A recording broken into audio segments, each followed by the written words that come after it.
Azhar, ini Syakir Daulay yang sangat terkenal dan dipuja oleh penonton YouTube dan juga para produser. Saya dari hari ini dalam kapasitas sebagai kuasa hukum Syakir, kita akan menyampaikan beberapa perkembangan sebagaimana janji kami ke teman-teman media beberapa bulan yang lalu.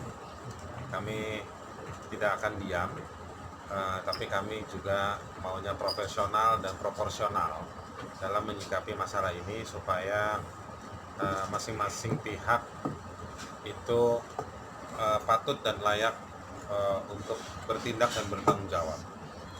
Saya mau mempersilahkan dulu ke Syakir, barangkali ada yang ingin disampaikan. Bismillahirrahmanirrahim. Assalamualaikum warahmatullahi wabarakatuh. Terima kasih banyak buat teman-teman wartawan yang repot-repot, dan semoga juga negara kita cepat diselesaikan COVID-nya.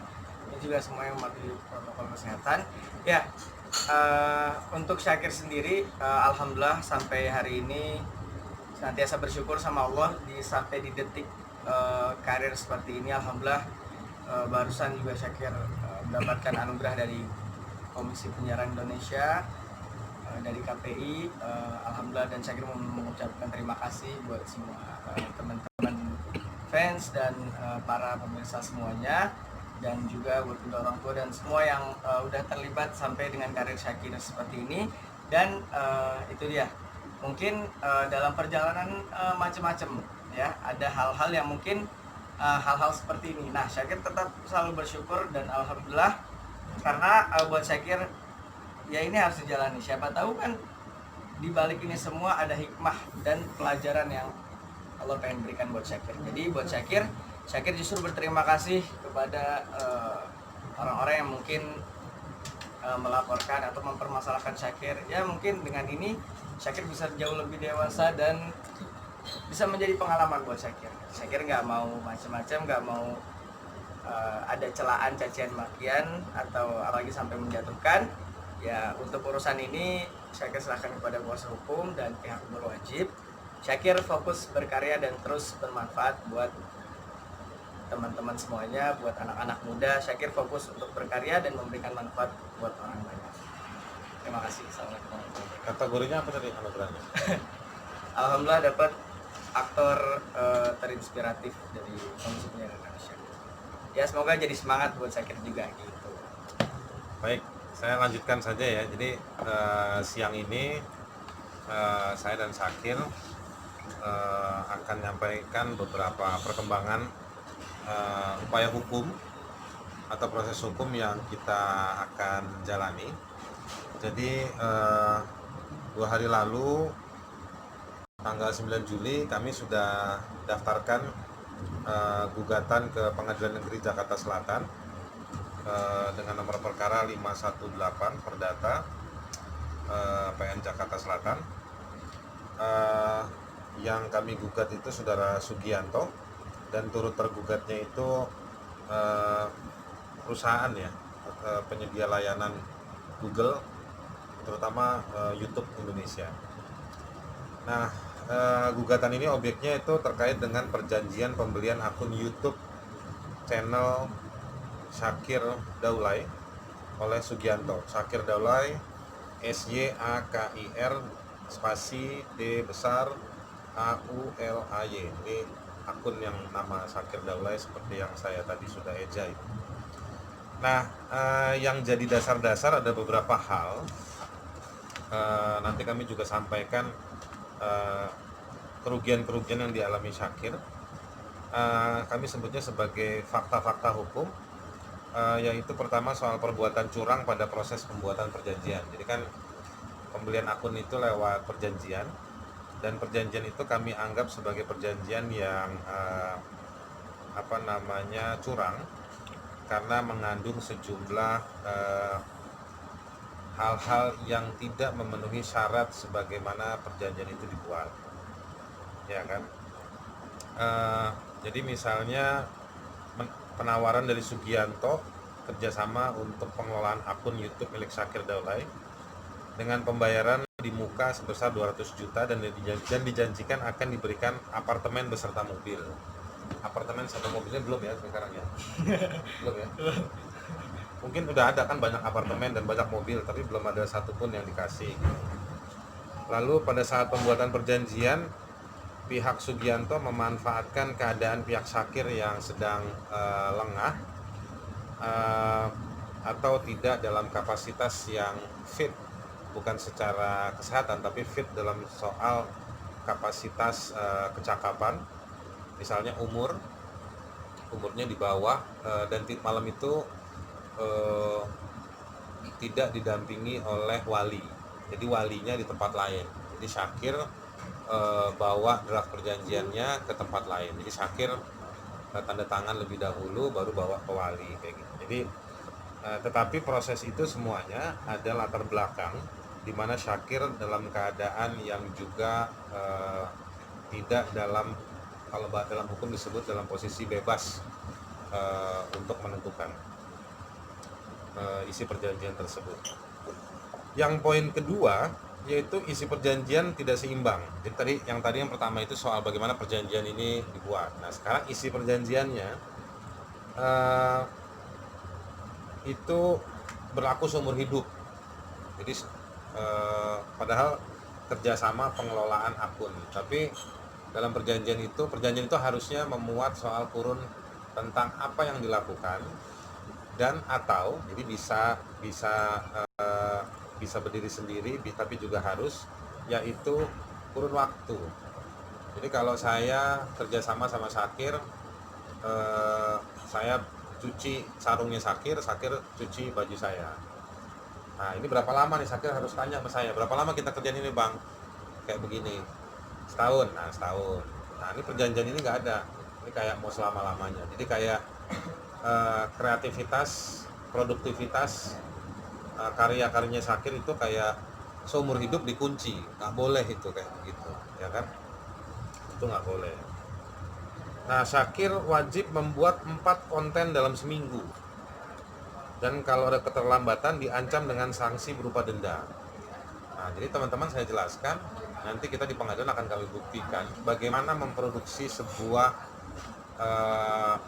produk atau film atau lagu atau visual yang diupload ke akun YouTube itu. Yang ada suaranya, ada gaya-gayanya, koreografinya, ada timnya. Jadi seminggu 4 Syakir harus setor 4 konten. Nah produksi itu kan ada, teman-teman media juga paham, di teman-teman media ini kan pasti di belakangnya ada tim produksi. Itu ada proses editing, ambil gambar, cari ide. Nah seminggu, jadi kalau kami bahasakan dengan mudah dan gampang siang ini, tapi nanti kami akan beberkan di pengadilan.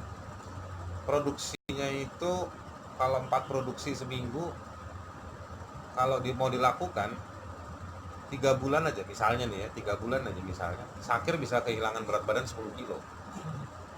Karena itu hampir bisa dikatakan, bahasa Inggrisnya dan ada filmnya namanya impossible, Mission Impossible gitu.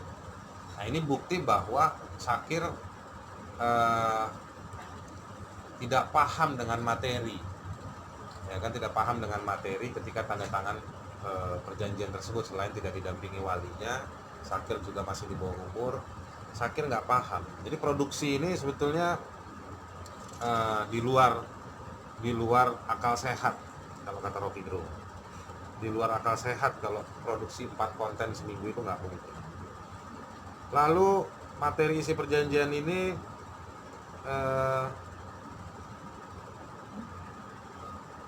juga tidak seimbang dibandingkan dengan perjanjian-perjanjian lain yang saudara Sugianto lakukan gitu. Misalnya kontrak kerjasama Syakir dengan produksi kecantikan sebagai brand ambassador. Syakir itu dengan sekali kontrak dengan satu brand ambassador, dengan satu produk kecantikan, apa lipstick waktu itu? Enggak.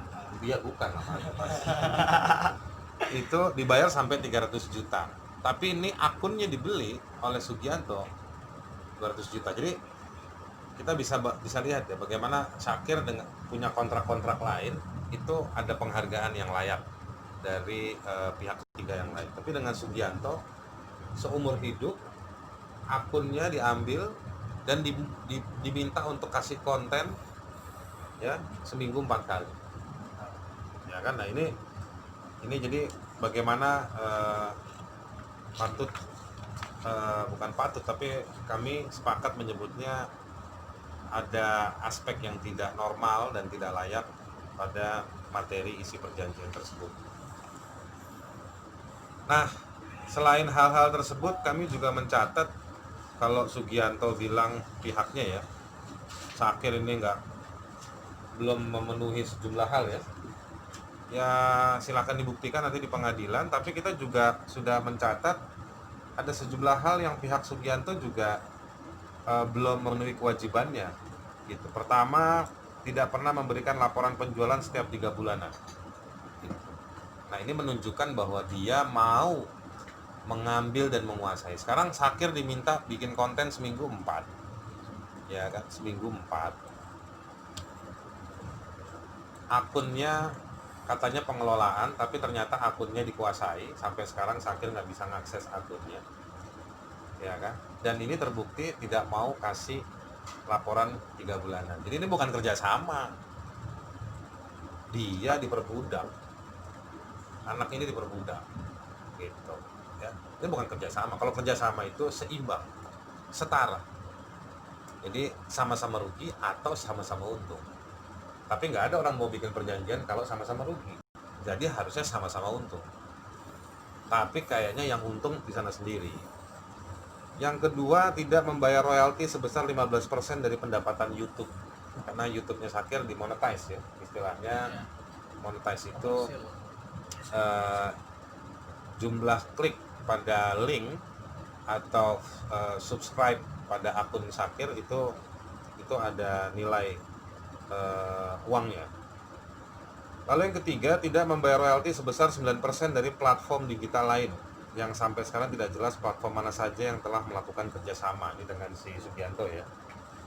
Lalu tidak membayarkan biaya produksi yang telah dikeluarkan oleh Syakir. Tadi yang 4 kali seminggu itu, untung dia berhenti. Jadi kalau misalnya Syakir dituduh sekarang tidak pernah nyetor konten, ya itu artinya Syakir tunduk pada sistem perbudakan tersebut yang berlindung di balik perjanjian ini.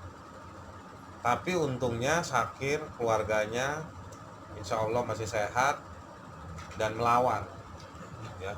Karena dari yang ada aja nggak pernah diganti biayanya. Kok sekarang dituduh Syakir nggak pernah memberikan konten sebagaimana perjanjian? Ya bener, kalau Syakir terus kasih produknya yang seminggu 4 kali, itu Syakir artinya nggak sadar atau tunduk pada sistem penghisapan tersebut gitu. Anak muda ya, diberdaya, kalau orang Jakarta bilang dikelecehin dengan cara memproduksi, terus biayanya nggak diganti biayanya gitu. Jadi untung dia berhenti. Nah itu isi perjanjian, isi gugatan kami dengan fakta-fakta seperti itu. Dan oleh karenanya kami menuntut ganti rugi ya, karena ada kerugian material. Kerugian material itu sejak bulan Maret, April, Mei, Juni, terutama dari yang dimonetize, pendapatan yang harusnya ada dari YouTube itu total sebanyak 140.400 US dollar gitu, ya. Lalu biaya produksi Syakir itu kurang lebih 131 juta rupiah yang belum dibayarkan. Jadi lewat gugatan ini kami nanti akan mendalilkan bahwa perjanjian tersebut harusnya batal demi hukum ya. Lalu juga harus dibayar ganti kerugian, termasuk juga kita minta ganti kerugian imaterial ya. Berapa? 100 miliar? Iya. 100 miliar aja ya? 100 miliar aja. 100 miliar aja lah buat ganti sepatu Syakir. Nanti kalau dapat teman-teman juga dibeliin sepatu lah. Ya kan? Kira-kira begitu. Sekali lagi kami dari pihak Syakir mengucapkan terima kasih kepada Pak Sugianto ya. Iya. Dengan masalah ini Syakir jadi sadar haknya. Jadi ada hak-haknya dia yang hilang. Terus soal pelaporan polisi ya. Oh iya. Pelaporan polisi, insya Allah Senin kita akan datang ke kantor polisi, ke Polda Metro Jaya atas undangan klarifikasi. Jadi masih sifatnya klarifikasi. Buat kami tidak ada kendala sedikit pun. Mudah-mudahan sehat walafiat. Kita akan datang ke sana. Kita akan jelaskan posisi 5 juta ya. 5 juta rupiah itu terkait dengan beli lagu. Jadi lagunya masternya udah dikasih kan ya? Udah. Masternya sudah dikasih ke Sugianto, ke pihak Sugianto. Jadi masternya sudah dikasih, terus dia nuduh Syakir nipu. Gitu. Ya nggak apa-apa, nanti kita jelaskan ke polisi. Kami sekali lagi terima kasih. Jadi kami dapat banyak kesempatan untuk menjelaskan. Bukan hanya siapa Syakir, tapi juga kami dapat banyak kesempatan untuk menjelaskan siapa Sugianto. Kira-kira begitu ya. Mungkin teman-teman ada pertanyaan atau kuis. Senin ya Bang, Senin. Tanggal jam berapa? Isnin, bahasa Arabnya Isnin. Bahasa Inggrisnya? Monday. Jam berapa tuh, Farid? Jam 10 ya, telat-telat dikit lah, jam 11. Ya kan? Oke.